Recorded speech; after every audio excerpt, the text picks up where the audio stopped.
দেখেন, বর্তমান সরকার স্পোর্টস ডিপ্লোমেসিকে সর্বোচ্চ গুরুত্ব দিচ্ছে। আর ক্রিকেট যেহেতু আমাদের একটি মর্যাদার জায়গা, ক্রিকেট যেহেতু আমাদের বিশ্ব ক্রিকেটে আমাদের অত্যন্ত সুদৃঢ় একটি অবস্থান রয়েছে, সেই ক্ষেত্রে বিগত সময়ের একটি ঘটনাকে কেন্দ্র করে বিশ্বকাপ ক্রিকেটকে কেন্দ্র করে যে একটি টানাপোড়েন হয়েছে, আমরা দৃঢ়ভাবে বিশ্বাস করি। ইতিমধ্যে আমি নিজেই আমাদের যে ইন্ডিয়ান অ্যাম্বাসিতে আমি কথা বলেছি, তারাও আমাদের সাথে কথা বলেছে।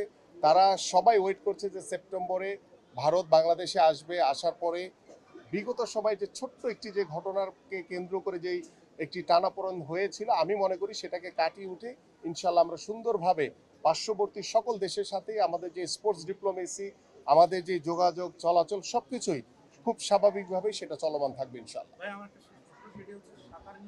বাংলাদেশের ইতিহাসে এই প্রথম যে নতুন করে স্পোর্টস নিয়ে চিন্তা ভাবনা করেছেন আমাদের মাননীয় প্রধানমন্ত্রী জনাব তারেক রহমান, এবং তার এই চিন্তার সূত্রটা কিন্তু সেই 80-র দশকের।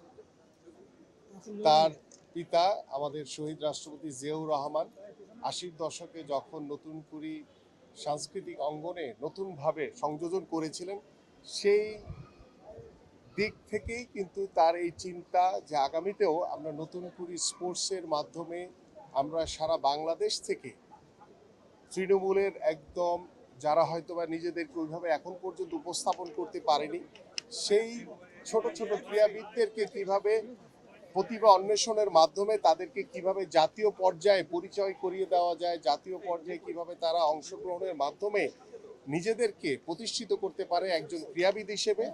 আমাদের মাননীয় প্রধানমন্ত্রীর যে উদ্যোগ, যে ক্রীড়া হলে পেশা পরিবার পাবে ভরসা, আমরা খেলাধুলাকে পেশা হিসেবে প্রতিষ্ঠা করতে চাই, এবং সেই লক্ষ্য নিয়ে ইতিমধ্যে আমাদের জাতীয় ক্রীড়াবিদদেরকে পেশাগত স্বীকৃতি বাবদ ক্রিয়া ভাতা এবং ক্রিয়া কার্ড প্রদান করা হয়েছে। এবং আমাদের নতুন করে স্পোর্টসের মাধ্যমে আমরা সারা বাংলাদেশ থেকে তৃণমূল থেকে প্রতিভা অন্বেষণের মাধ্যমে তাদেরকে আমরা আমাদের যে বিকেএসপি রয়েছে সেখানে বিকেএসপিতে তাদের ভর্তি করিয়ে তাদের পড়াশোনা খেলাধুলার সকল দায় দায়িত্ব আমরা সরকার বহন করব। এভাবেই আমরা একটি দীর্ঘমেয়াদী পরিকল্পনা নিয়ে আমাদের নতুন করে স্পোর্টস কার্যক্রম শুরু হয়েছে। আমাদের যে প্রথম যে আসর সেটি আমরা আজকে আনুষ্ঠানিকভাবে উদ্বোধন করলাম, এবং আমাদের মাননীয় প্রধানমন্ত্রী 27শে জুলাই তিনি পুরস্কার প্রদানের মাধ্যমে আমরা যে আমাদের সমাপনী যে অনুষ্ঠান সেটি ইনশাল্লাহ সফলভাবে শেষ করতে পারবো বলে আমরা আশা করি। ইনশাল্লাহ দ্বিতীয় আসর আমাদের সেপ্টেম্বর থেকে আবার আনুষ্ঠানিকভাবে শুরু হবে। ইতিমধ্যে আমাদের দ্বিতীয় আসরের অনলাইন যে রেজিস্ট্রেশন কার্যক্রম 1 জুলাই থেকে শুরু হয়েছে, 2 মাস ব্যাপী থাকবে।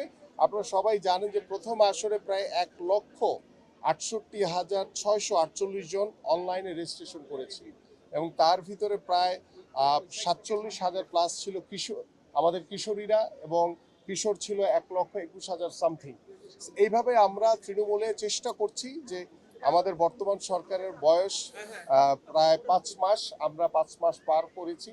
আমরা ইনশাল্লাহ 6 মাসের ভিতরেই যে আমাদের 180 দিনে যে কর্মসূচি রয়েছে খেলাধুলাকে পেশা হিসেবে প্রতিষ্ঠা করা, নতুন করে স্পোর্টস, আমাদের খেলার মাঠ, এত খেলার আয়োজন কিন্তু মাঠ কোথায়, সে মাঠের জন্য ইতিমধ্যে আমরা উদ্যোগ গ্রহণ করেছি। ইনশাল্লাহ আমরা ঢাকা শহর, ঢাকা অন্যান্য বিভাগীয় শহরগুলোতে এবং প্রত্যেকটি জেলা পর্যায়ে আমরা মাঠের জন্য ইতিমধ্যে আমাদের স্থানীয় সংসদ সদস্যদেরকে চিঠি দেওয়া হয়েছে। ইউনিয়ন পর্যায়ে আমাদের প্রায় 4,599টি ইউনিয়ন রয়েছে।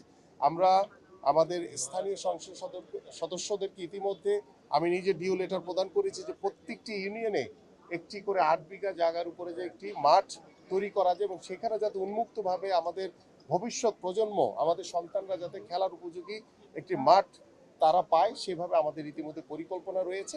ইনশাল্লাহ আমাদের জাতীয় শিক্ষাক্রমে আপনারা জানেন যে শিক্ষা মন্ত্রণালয় থেকে ইতিমধ্যে আমরা আন্তঃমন্ত্রণালয় মিটিং করে আমাদের শিক্ষা মন্ত্রণালয়ের সাথে আলোচনার মাধ্যমে, প্রাথমিক ও গণশিক্ষা মন্ত্রণালয়ের সাথে আলোচনার মাধ্যমে আমরা নতুন পাঠ্যপুস্তক সংযোজন হচ্ছে। এই নতুন করে স্পোর্টসের যে 8টি ইভেন্ট দিয়ে আমরা শুরু করেছি, এই 8টি সাবজেক্টের উপরে 8টি পাঠ্যপুস্তক লেখা হচ্ছে। সো আমরা আশা করি যে আগামী শিক্ষাক্রমে 4র্থ শ্রেণী থেকে যখন খেলাধুলাকে বাধ্যতামূলক করা হবে, এবং সেই নতুন পাঠ্যপুস্তকে আমাদের ভবিষ্যৎ প্রজন্ম তারা নতুনভাবে সেটিকে উপস্থাপন করতে পারবে নিজেদের কাছে, পাশাপাশি আমরা শুধু থিওরিক্যাল না, আমরা লিখিত পরীক্ষা যেমন থাকবে 40 মার্কসের, ঠিক 60 মার্কস থাকবে হচ্ছে মাঠে প্র্যাকটিক্যালি। কারণ আমরা চাই যে সারা দিনের ভিতরে আমাদের সন্তানটা যাতে একটি সময় হলো যাতে তারা মাঠে থাকে, এবং সেই মাঠে থাকার মাধ্যমে সে নিজেকে সুস্থভাবে গড়ে তুলতে পারবে।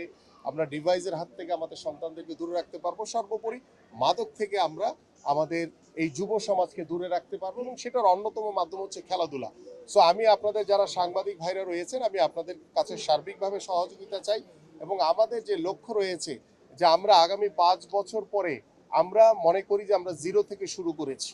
এই যে নতুন করে স্পোর্টস মানে হচ্ছে জিরো থেকে নতুন করে শুরু করা, সেই জিরো থেকে শুরু করেছি, এবং এটা আমরা 5 বছর পরে কিংবা 10 বছর পরে ইনশাল্লাহ আমাদের যেহেতু আমরা একটি পরিপূর্ণ নীতিমালার মাধ্যমে আমাদের এই কার্যক্রমগুলো শুরু হয়েছে, খেলাধুলাকে পেশা হিসেবে প্রতিষ্ঠা, নতুন করে স্পোর্টস, সবকিছুই একটি ধারাবাহিক প্রসেসের মাধ্যমে ইনশাল্লাহ আমরা আমাদের কাঙ্ক্ষিত লক্ষ্যে, এবং আমাদের মাননীয় প্রধানমন্ত্রীর যে উদ্যোগ, ইনশাল্লাহ সেই উদ্যোগের মাধ্যমে আমার পরিবার, আমার এই সমাজ এবং আমার এই রাষ্ট্র যে গুণগত পরিবর্তন পাবে, সেই পরিবর্তনের আপনারাও সবাই যাতে এই ইতিহাসের সাক্ষী হয়ে থাকেন সেই প্রত্যাশা ব্যক্ত করছি।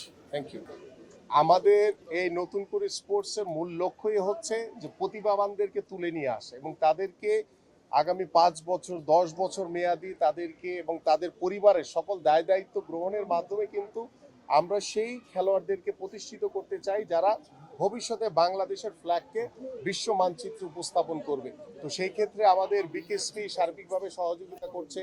আমাদের স্থানীয় পর্যায়ে যারা বিভিন্ন ইভেন্টের, ফুটবলের কোচ, ক্রিকেটের কোচ, সাঁতারের যারা কোচ রয়েছেন, প্রত্যেকটি ইভেন্টেরই কোচরা কিন্তু সেই খেলোয়াড়দেরকে বাছাই করছে, এবং আপনাদের আজকে যারা জাতীয় পর্যায়ে অংশগ্রহণ করছে তাদের থেকে বাছাই করে, এবং যদি কোনো ভালো সাঁতারু কিংবা ভালো কোনো অ্যাথলেট তারা যদি গ্রামে হয়তো বা কোনো কারণে তারা আসতে পারেনি এখানে, তাদেরকেও আমরা কালেক্ট করে আমরা জাতীয় পর্যায়ে এনে তাদেরকে বাছাই করার মাধ্যমে আমরা বিকেএসপিতে তাদেরকে ভর্তি করার সুযোগ করে দিব, এবং সেই বিকেএসপিতে তার পড়াশোনা, খেলাধুলা, সে যতদিন নিজেদেরকে প্রতিষ্ঠিত করতে না পারে ততদিন আমাদের এই সহযোগিতা সার্বিক সুযোগ সুবিধা তাদের জন্য অব্যাহত থাকছে।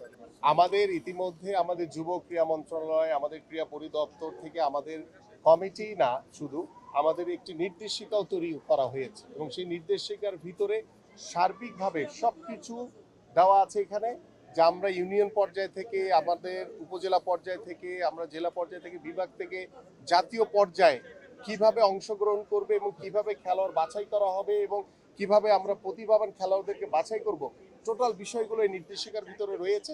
যেহেতু এটি আমাদের জাতীয় প্রোগ্রাম, সরকারি প্রোগ্রাম, তো আমরা একদম নির্দেশিকা মানে নির্দেশনার মোতাবেকই আমরা এই কার্যক্রমগুলো ইনশাল্লাহ শেষ করব। ধন্যবাদ।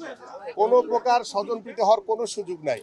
যদি হয় আমাদের কাছে, যদি আমার কাছে আসে, তার বিরুদ্ধে তাৎক্ষণিকভাবে ব্যবস্থা নেই। আমাদের 8টির সাথে আরো 2টি ইভেন্ট বাড়ছে, সেটি হচ্ছে একটি ভলিবল আর একটি হচ্ছে টেবিল টেনিস। এই 10টি ইভেন্ট নিয়ে ইনশাল্লাহ দ্বিতীয় আসর শুরু হবে। আমরা পর্যায়ক্রমে আরো অন্যান্য স্পোর্টস যেগুলোতে আমাদের আমাদের সাবকন্টিনেন্টে কিংবা আমাদের এশিয়ান গেমস কিংবা অলিম্পিকের মতো আসরে যেগুলোতে আমাদের পদক পাওয়ার সম্ভাবনা বেশি রয়েছে, সেই ইভেন্টগুলোকে আমরা প্রথমত ইন্ট্রোডিউস করতে চাই। পর্যায়ক্রমে আমাদের এই নতুন করে স্পোর্টসে আরো অন্যান্য ইভেন্টগুলো ইনশাল্লাহ আমরা সংযোজন করব। আমাদের জেলা কমিটির ম্যাক্সিমামগুলো হয়ে গেছে, আমাদের কিছু কমিটি বাকি আছে, সেটা আমরা ওই 3 মাস ধরেই আমরা এই কার্যক্রমগুলো শেষ করবো ইনশাল্লাহ। আমরা ইতিমধ্যে সিদ্ধান্ত নিয়েছি, আমাদের মাননীয় প্রধানমন্ত্রী ইতিমধ্যে আমাকে নির্দেশনা দিয়েছেন যে আমাদের যে 22টি জেলায় আমাদের সুইমিং পুল রয়েছে, তাও আমি বলবো যে আপ টু দ্য মার্ক না, জরাজীর্ণ অবস্থায় রয়েছে, সেগুলোকে সচল করা। পাশাপাশি আমাদের 64টি জেলায় আমরা সুইমিং পুল নির্মাণ করার ইতিমধ্যে একটি প্রকল্প গ্রহণ করেছি। ইনশাল্লাহ পর্যায়ক্রমে আমাদের আগামী 5 বছরের ভিতরে আমরা আশা করছি যে ইনশাল্লাহ 64টি জেলায় যাতে আমরা এই ধরনের একটি আন্তর্জাতিক মানের সুইমিং পুল আমরা গড়ে তুলতে পারি। কারণ এই প্রত্যেকটি সুইমিং পুলের পিছনে আমাদের কিন্তু নতুন করে স্পোর্টসে যারা অংশগ্রহণ করছে প্রত্যেকটি জেলা থেকে, ইউনিয়ন থেকে, তারাই কিন্তু সেখানে তারা অংশগ্রহণ করবে, তারা সাঁতার শিখবে, তারা সাঁতার কাটবে, এবং তাদের ভিতর থেকে আমরা জাতীয় পর্যায়ে ভালো সাঁতারু আমরা গ্রহণ করতে চাই, যারা বাংলাদেশের পতাকা তারা বিশ্ব মানচিত্রে উপস্থাপন করবে। Thank you.